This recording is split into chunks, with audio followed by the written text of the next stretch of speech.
Hey there, Cancer. This is a general reading for the week of April 11th through 17th, 2022.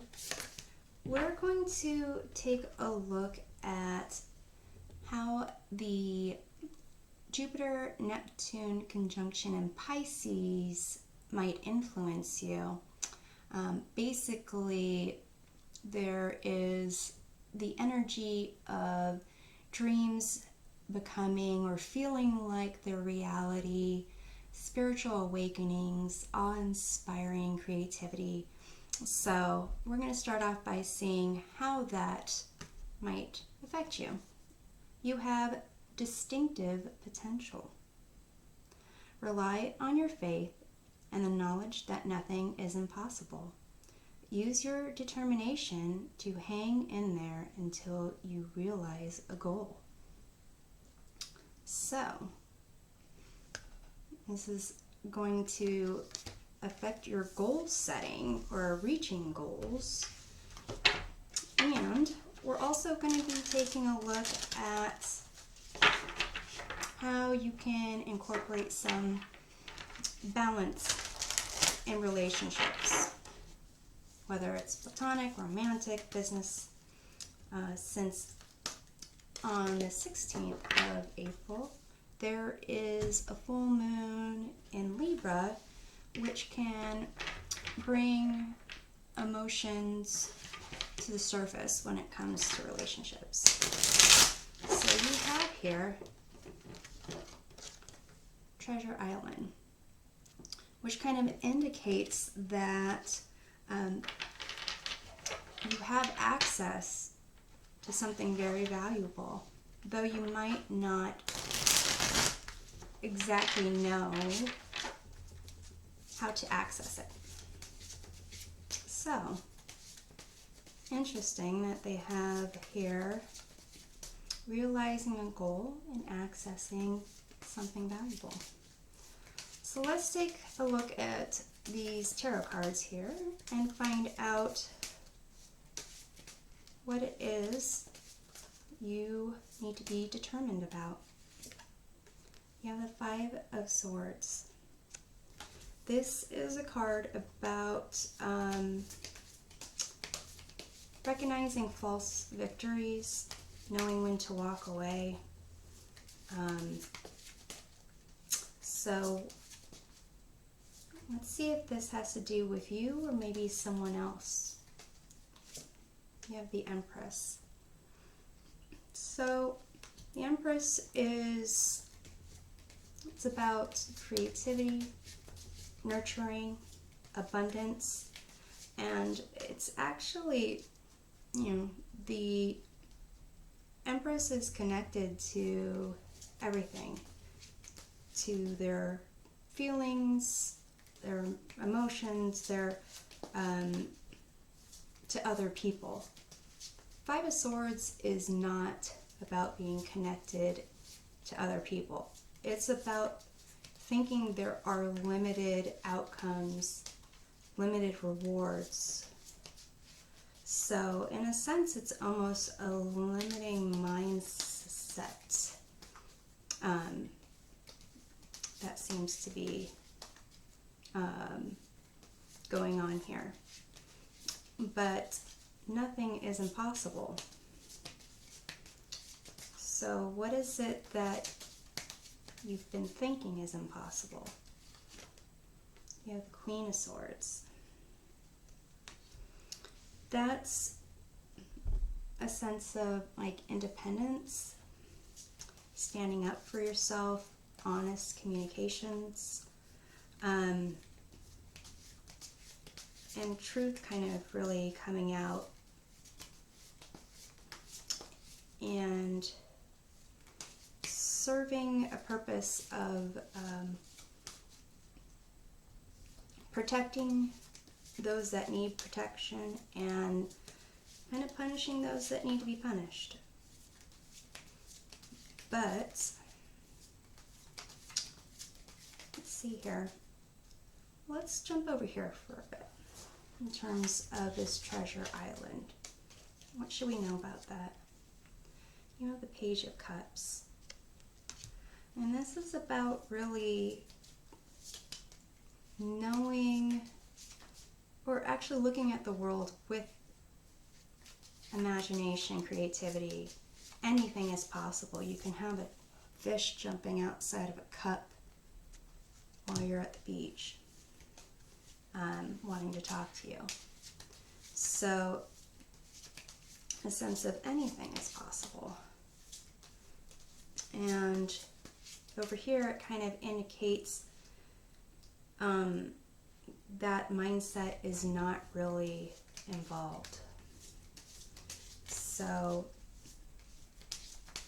let's see where this treasure island might lie for you. You have the Emperor. That indicates a sense of setting boundaries. And it's having authority and some power. But the Emperor really, what they say goes.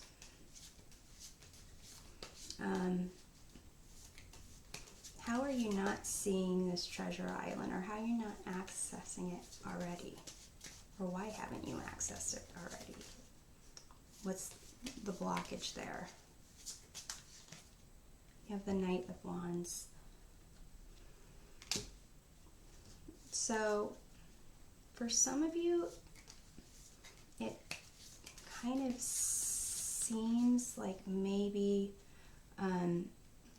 the way you're going about it is kind of two possibilities. One is that you are kind of not really focused on something, like your attention is on something faster, bigger, shinier, and so there's not really, you don't set a certain goal and stick to it. For other people, it's a sense of you are kind of, your independence or your power is kind of caught up in attachments to other people who are on their way to power, or who you think might have power. So let's explore if the Knight of Wands here is your obtaining power by dating, having relationships with those you think will have power. You have the Strength card. And that's kind of about courage.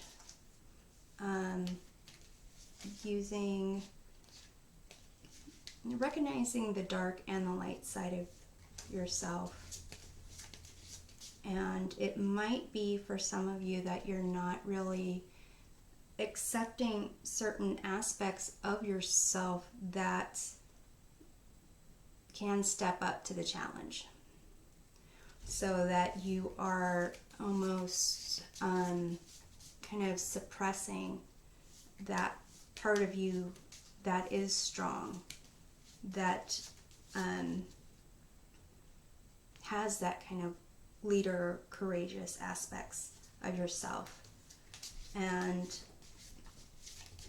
the Strength card really does kind of have you recognize that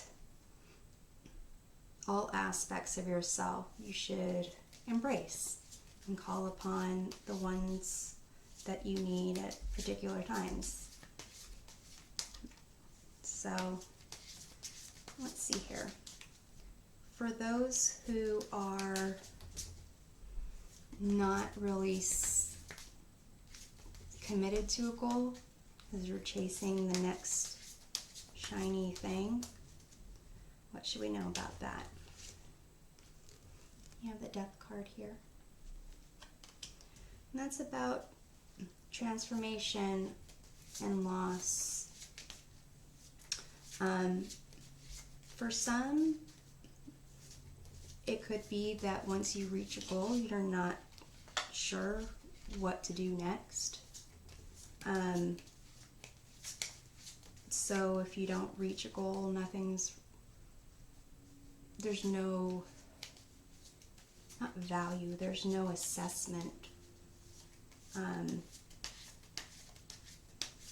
in terms of that transformation.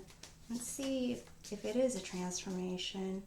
What would you not like about that transformation? Yeah, the Knight of Cups. So it's almost, for some of you, it's kind of tied up. This personal power, your personal, setting your goals for your own life achievements. It's almost as it comes back to romance and being able to receive that offer of love. It's almost as if you kind of set a goal and you focus on it, you reach that goal, then maybe the people that you want to get attention from won't be showing you that attention. They might look at you a different way or treat you a different way. And for those of you that want to offer your affection and love to someone else, it's as if setting that goal, reaching those goals, you are kind of pushing those people to the side. So as much as kind of having this view of potential possibilities, it seems that you do have certain, at least right now, fixed views on what it is you're looking for. It does really seem to be focused on other people. So let's see in terms of how we can balance those things.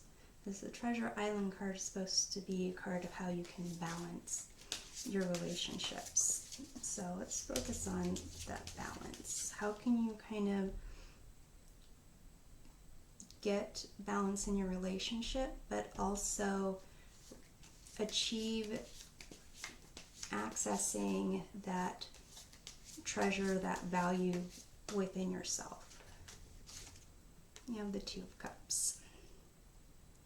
So I think this is kind of, that balance is just by recognizing that in order to connect with someone else, in order to offer that support, that long-term commitment, to be a union with another person, you have to find yourself of value. First of all, you have to show yourself love. You have to kind of be someone who, when you are in a relationship, it's almost you want to bring out the best qualities of yourself, and it's kind of mutual. You want to be the best versions of yourself for each other. So perhaps looking at it that way, perhaps recognizing that however you connect with someone, whatever you're offering, pursuing your own personal goals and really accepting all aspects of yourself and letting the parts that are, a leader, strong, courageous, to the surface, and embracing that.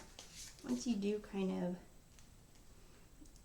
get into those, relationships that are for the long haul, it makes it that much of a richer relationship.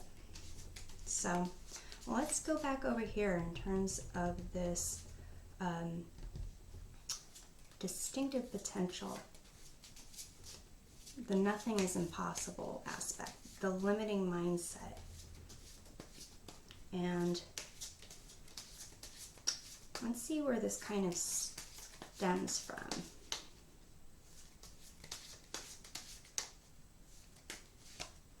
You have the Three of Swords.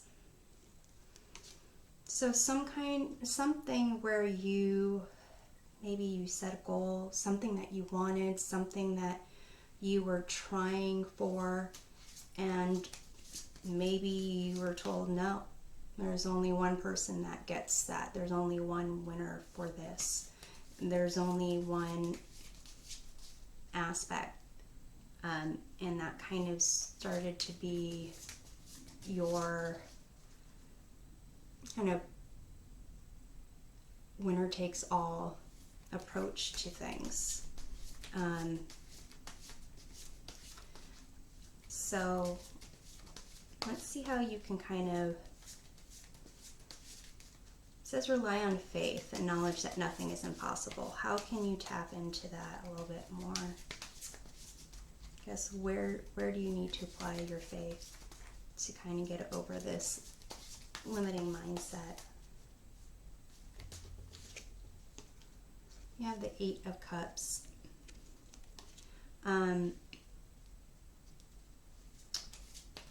It's almost knowing when to walk away from things that aren't of your, for your best and highest good. They're not adding value.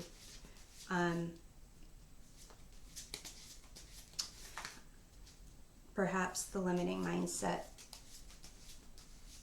kind of makes it so you don't really walk away from certain things. And it's kind of like all or nothing, because where else are you gonna get opportunities? That's kind of like the view of the limiting mindset. But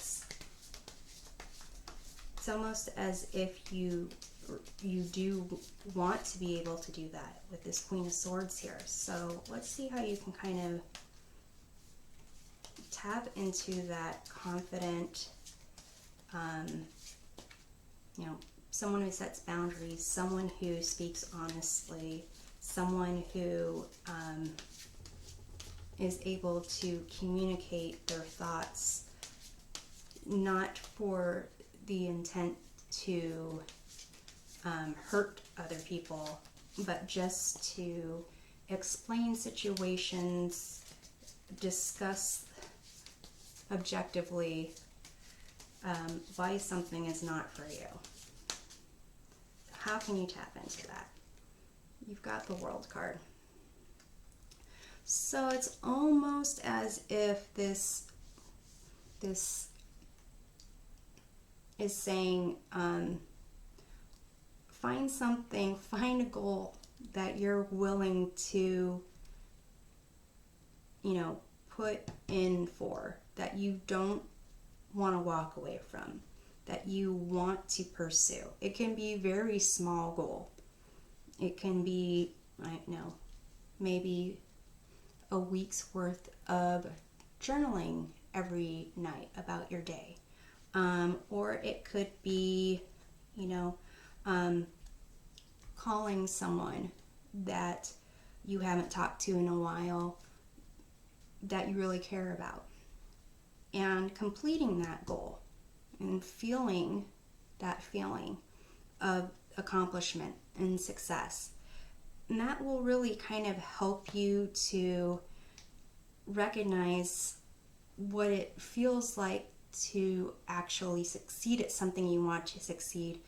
And when there's something out there and it's really not worth it, knowing when you can walk away from something, and